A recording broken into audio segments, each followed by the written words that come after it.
friend, it's Marty Ware from the Martys Gardening Channel, and today I've got a ripper of a video for you today. And a lot of you want to know how to grow microgreens without soil. Well, there is one way that I do it every now and again, and I'm having quite a lot of success with this kale. As you can see here, I'll just show, I'll lift it up here. It's growing in, believe it or not, tissue. The same tissue that you use around in the kitchen, not the tissue for your face and stuff. And this is probably about 10 days old now. If I pull a bit out, you can see it's about yay long. And it's just got first set of leaves. And it's really, really tasty.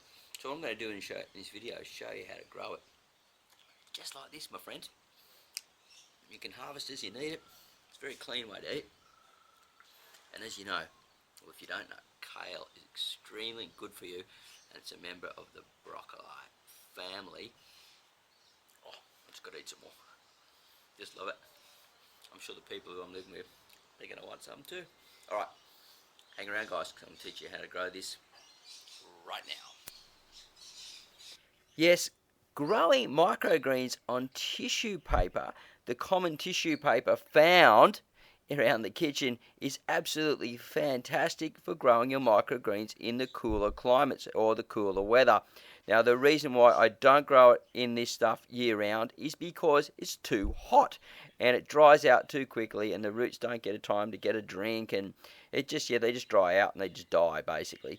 But in the cooler months, when you've still got a nice filtered sunlight, it works extremely well for the home microgreens gardener.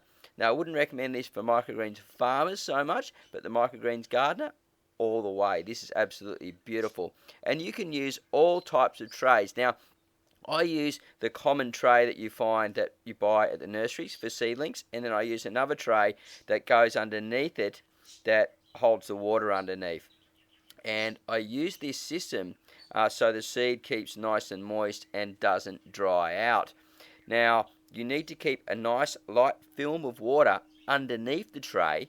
Just, you don't want it soaking and so it's swimming in it, but just so it keeps it moist.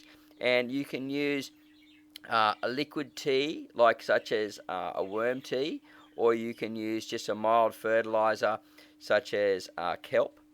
Or you might find something else that you're using around the house. Just make it very, very weak and just a mild, just put it in there at the bottom as a light film. You'll see it as you do it. Remember, you can use pretty much any tray that comes out of the kitchen, and I always recommend to recycle. Now, as they're growing, you don't want to put them into full sun, because if they go into full sun, they're just going to dry up real quick. So you just want to have a place out of the wind, maybe on the windowsill, maybe just outdoors, just on a ledge or something like that, and where it's slightly warm and it gets a nice filtered light, and it will grow up and it'll hold itself, it will support itself, and pretty much when it's in its first leaf and the second leaf is just starting to appear, guys, it's almost ready. Now, you do need to keep an eye on it and give it a little sprinkle of water underneath the tray. Don't water from the top, because you'll push the seedlings down and you'll squash them. So water from the tray underneath and let that water soak up through. Now, keep your trays nice and level so the water actually goes through the tissue quite well. And you don't have to use the worm tea or the fertilizer every day. A couple of times is enough.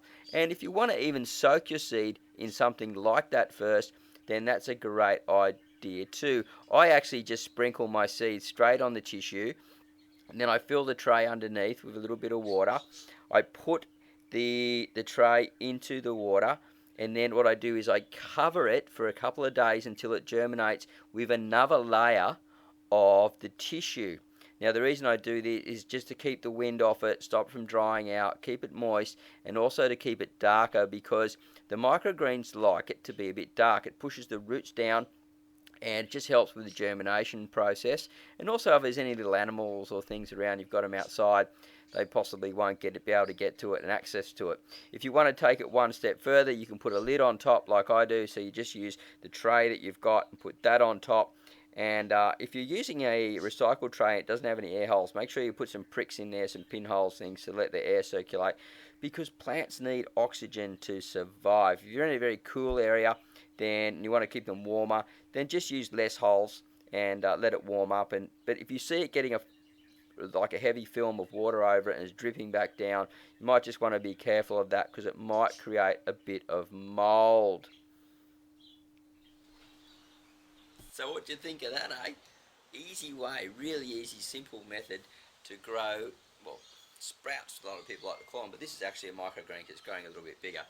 And fantastic way to grow food really fast, really clean, and really, really cheap. And remember, you can use recycled materials, recycled containers. You don't have to use exactly what I'm using. Just something that drains well, holds a little bit of water, and a nice warm spot. Now, if you haven't subscribed to Marty's Garden already, then why haven't you?